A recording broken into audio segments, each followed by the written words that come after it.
I have had any number of FBI agents who I've worked with over the years, some of them are retired, some are still in place, who have come to me and apologized for the manner in which that investigation was undertaken. This is not an easy fix. I mean, it's going to take time to rebuild the public's confidence in the institution. Rather, what is required is accountability. Yeah, we're going to agree to disagree on a couple things there as we welcome in my friend Kyle Seraphin, brave FBI whistleblower, now host of the Kyle Seraphin Show. Kyle, it's going to take time. No, when the Federal Bureau of Investigation does the things it's done, it's going to take a lot more than time, Kyle. And it doesn't seem like anybody who's in the game seems to really get that besides you and a handful of others. Yeah, what does it say? It's going to take a whole lot of precious spending money, too. There's some real problems there. It's a people problem.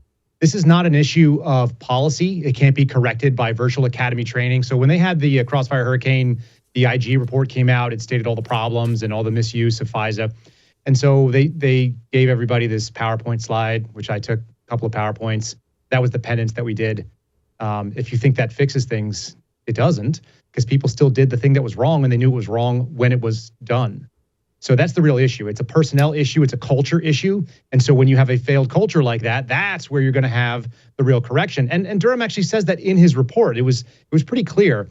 He says people need to return to the original tenets that the FBI claims that they have for values: fidelity, bravery, integrity. Biggest one is integrity. Okay, why did the people go along with it? Why did so many people do it, Kyle? Because as many problems as I have with the FBI, which I'm very, very loud about, I don't believe that most people go into the FBI, go into that field thinking they're going to be a political operative operating on behalf of Democrats. I know too many FBI agents, current and former, and none of them are like that at all. Most of the guys are either former cops or former military. They want to fight bad guys. They want to do good things. And all of a sudden it comes out that it's the NKVD. How does that happen? I think you actually covered this the first time you and I talked. There's a sort of a historical lesson that we can look back from the Nazis and what happened with Reserve Police Battalion 101. And everybody thinks that they're going to be Oscar Schindler, but there was one Oscar Schindler, and there were an awful lot of people that were just, quote unquote, doing their jobs, quote unquote, following orders. And that's how you end up in this scenario. Like, the paycheck is pretty good. The job is, generally speaking, pretty good most of the time. And if somebody is asking you to do something like, hey, open this case because you need to, or, file this particular statistical accomplishment because the boss needs it for their bonus, and that's going to benefit you, then a lot of people will do that, even if it doesn't turn out to be the biggest push.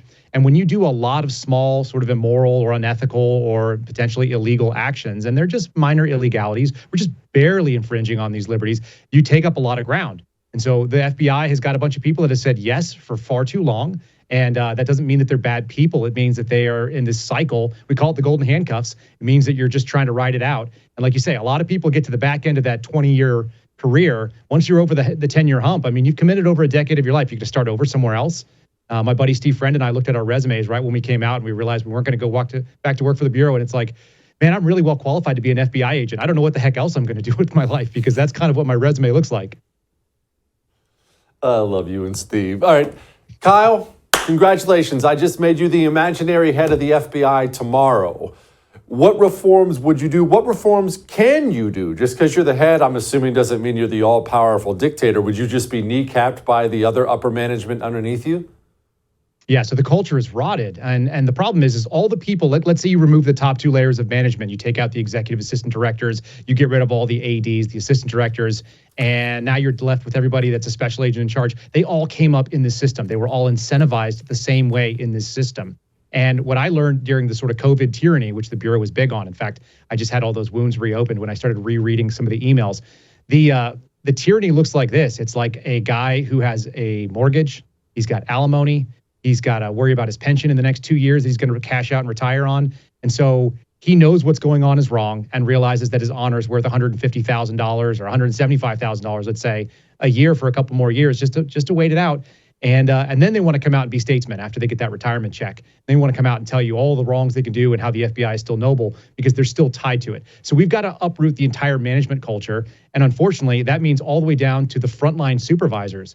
So for me, everybody would be re-interviewing for their job. If you're a GS-13, the frontline, brick agents, as we call them, we'd have to basically have you reevaluated and say, hey, are you committed to the Constitution, or did you think you were swearing allegiance to the FBI? Because we got a problem with that.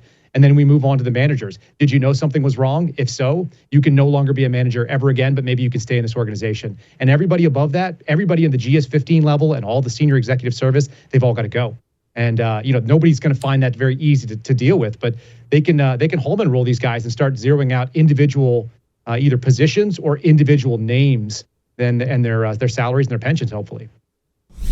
You want to watch our special on George Washington? It's freaking awesome. Well, you can. All you have to do is become a First TV supporter. That gives you access to all of our specials on demand, and it's cake. All you have to go to is thefirsttv.com/support. Thefirsttv.com/support. Become a supporter. Enjoy learning about George Washington.